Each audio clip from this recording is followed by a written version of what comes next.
Aujourd'hui, on a le petit colis qui va faire la différence sur ma RX-7. Je vous le déballe tout de suite. Bon, j'ai acheté ça au prix d'un particulier qui l'a plutôt bien emballé. Ça, c'est cool. Comme ça s'est pas abîmé dans le transport. Donc, je vais vous montrer tout de suite ce que c'est. Si j'y arrive à une main, hein, je vais pas se le cacher que c'est un petit peu compliqué. Tada! Alors, qu'est-ce que c'est?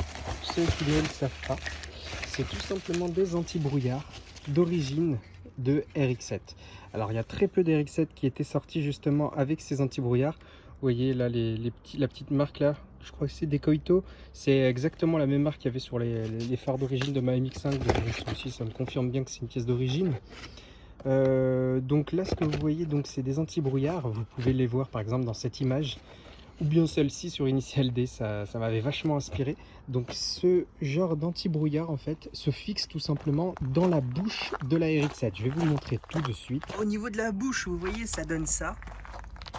Normalement, il devrait y avoir de la place à cet endroit-là. Donc vous voyez qu'il y a potentiellement des trous, etc. Ici, il y a une vis. Donc je suppose que c'est sur ce support qu'il va falloir que je visse les petits anti-brouillards. Vous voyez? Donc c'est cool. Je pense qu'il y a de quoi faire. Maintenant, il n'y a plus qu'à bosser. J'espère qu'il y a derrière le faisceau. Là, j'en vois un, mais je me demande si c'est pas tout simplement le klaxon. Là, on peut pas voir. Enfin bref, je vais regarder et on verra ça au fur et à mesure de la vidéo. Grossièrement posé, ça donne ça. Je trouve que ça lui donne vachement de style. Donc là, vous voyez, ils sont pas encore installés. Ils ont juste été posés comme ça pour vous montrer un petit peu. Mais là, vous voyez, ça lui donne vachement plus de classe. Et surtout, c'est pas du tuning, hein. On est sur une pièce d'origine. Sur les Effini, donc les versions, les finitions Effini type R, il y en avait, d'accord? Donc c'était une option. Il y en a qui l'achetaient, il y en a qui ne l'achetaient pas. Moi, j'ai en tout cas l'emplacement pour pouvoir les installer. Donc je me suis dit pourquoi pas. Donc vous voyez ici en fait tout simplement il y a un petit endroit pour mettre une vis et moi elle est là.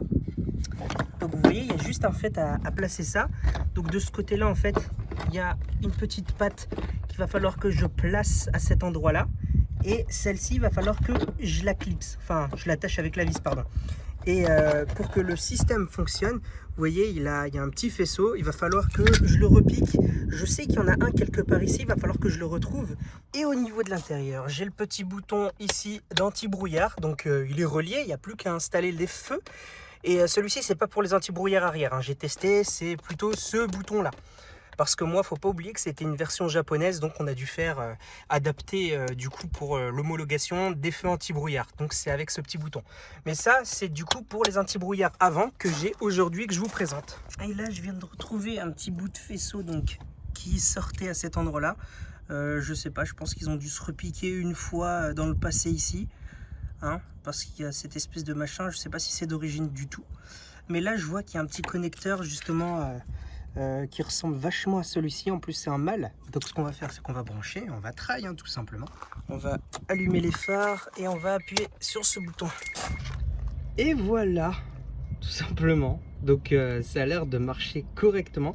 Par contre, je vois qu'ici, il y a écrit G, donc pour gauche. Aucune idée s'il y a une différence justement avec la version RHD ou LHD. Mais pour moi, il se trouve à droite. Enfin, il est à gauche quand tu regardes de ce côté-là, mais par rapport à la voiture, c'est à droite. Enfin bon, bref. Donc, ça m'a l'air de marcher correctement. C'est le bon faisceau et ma foi, ça a l'air d'être assez sympa. Ça n'éblouit pas ni rien, donc je vais pouvoir rouler avec ça de nuit. Parce que honnêtement, ces feux-là sont pas mal, mais c'est des feux à l'ancienne, hein. C'est du halogène, donc c'est pas hyper terrible de rouler avec ça de nuit. Ici, il y a évidemment des LED parce que les feux de jour, bon, ok, ça va, c'est stylé. Mais par contre, ça, j'ai pas envie de les passer à LED. Pour le moment, j'ai pas envie que ça éblouisse personne, surtout que l'intérieur, vous voyez, il est vachement miroir, donc ça risque d'éblouir tout le monde. En tout cas, ce petit truc, ma foi, c'est assez sympa. Je vais essayer de retrouver l'autre là-bas. Je vais installer ça et je vais vous montrer. Et voilà le rendu final. Là, il y a du flow. Oh, la classe. Ça va être beaucoup mieux sur la route comme ça, du coup. C'était vraiment pas compliqué. En vrai, l'installation, sur les côtés, en fait, vous avez des espèces de petites attaches en métal, donc qui rentrent dans un bracket des deux côtés. Donc, il suffit juste de bien placer les parties métalliques entre elles Et ensuite, il va y avoir du coup un support avec une vis. C'est relativement simple. Il y a un faisceau, deux trucs à clipser. Comme quoi, vous voyez, tout était d'origine dans cette voiture. C'est comme ça les options chez Mazda au niveau des faisceaux. Ils mettent toujours du rab au niveau de la connectique des faisceaux, etc. Et si vous avez envie de rajouter des trucs, bah, c'est très facile. C'est généralement plug and play. Après, voilà, on est resté sur de l'origine. Donc, c'est normal que ce n'était pas très compliqué. Mais voilà, ça a son petit charme. Et puis voilà, c'est surtout que ça va vachement aider pour la route.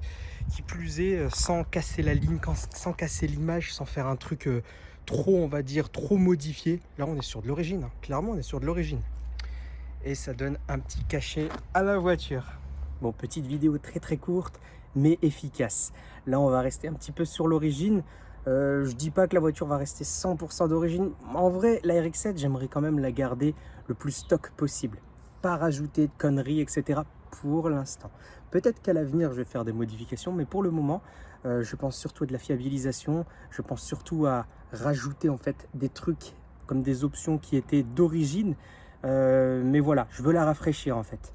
Ensuite, on verra s'il y a des modifications à faire. Mais pour le moment, je me focalise à 100% sur la remise d'origine et surtout sur de la fiabilisation. Parce que la voiture est de 92, elle a bientôt 30 ans. À un moment donné, c'est comme la MX-5, il va falloir s'occuper de tout ce qui est durée, de tout ce qui est... Enfin bref, vous connaissez la chanson, vous connaissez la chaîne. Maintenant, moi, je vous laisse. Merci d'avoir suivi cette vidéo et surtout, abonne-toi.